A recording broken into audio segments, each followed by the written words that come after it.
Kayo'y nakikinig kay Marraro at your service.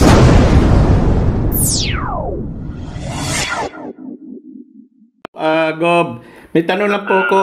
ASF free na po ba tayo?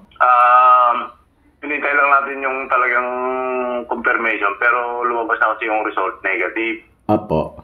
So, yung, di ba, doon sa mga nag-positive, mga 500 meters radius, lahat ng may baboy doon sa loob na yon, sa 500 meters, paikot, ay dinipopulate yun, di ba? Apo. Tapos outside yung 500, lahat ng baboy doon, kinuha na ulit ng blood samples. Apo. Tapos tinadala sa bahay, sa Bureau of Animal Industry. Lumabas na yung result, puro negative. Ibig sabihin, wala na tayong kwan.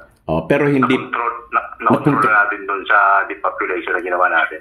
Controlled na, pero hindi pa tayo considered as ASF free dahil wala pa yung official result from Official na lang hinihintay natin na declaration ng Ayun, dito sa tatlong bayan po, Pero halos ganun na rin ang ibig sabihin. Yun, ibig sabihin talagang safe naman yung mga baboy natin, wag magpanik. Oo, walang kung sila magpanik at saka yung iba nagpapanik at nagbebenta ng mura. Yung bumuwag at control na at wala ng ASF, ibig sabihin. Opo. Tuloy naman ang ating surveillance team sa kuwan. Kaya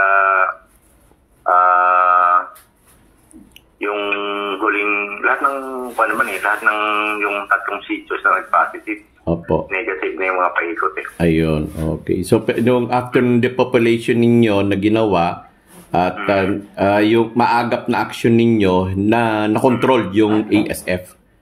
Pero tulong-tulong yan ng barangay, Opo. ng munisipyo, ng probinsya, ng itong sa bahay, Opo. ng Department of Agriculture, at saka PNP, Army, maraming tulong-tulong dyan So, panawagan nyo... At siyempre, katulong din natin yung media na in-inform natin yung ating constituents na bawal mo nang magganito, yung mga bawal-bawal. Through social media at saka media ay na-inform naman natin kaya nakiisa rin yung mga tao. Opo. So, panawagan nyo po sa ating mga kababayan po.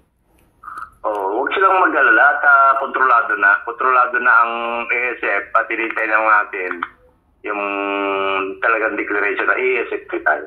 Opo. Sige. Thank you po, Gob. Wala na. Huwag silang mag-alala at pwede silang magbiyahe rin ng baboy. Open. Kasi bawal magbiyahe ng baboy sa ibang bayan. Opo. Lalo na yung mga affected, di ba? Ngayon okay naman na, wala na. Okay, sige. Thank you po. Thank you, Gob. Thank you po. And have a nice day. Okay, thank you po. Thank you po. Kayo'y nakikinig kay Marraro at your service.